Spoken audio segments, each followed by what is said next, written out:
So this is the inside of the tank. This is generally how you get water in your tank when you flush. When you flush, water comes through here.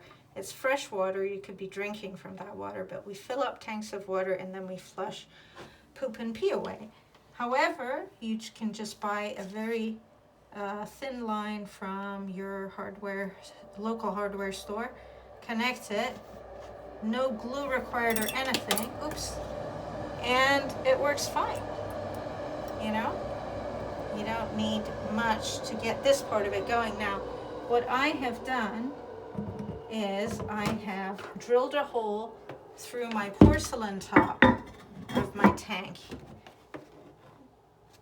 but you then put a rubber tubing there that I warmed up with a hair dryer, and then I also put a hole through here and put this together. But you don't need to do that. You can actually buy a Tupperware container with its top from Daiso for $2.50, and you can use the top as a tank cover, so you don't have to drill a hole. You just put that away, put it under your bed or something, and when you move from your house, you put the top back on.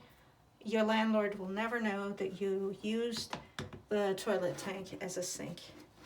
So that, I also made a little drain hole after I cut a piece off of this with moldable plastic. It's $20 roughly, and this is what it looks like.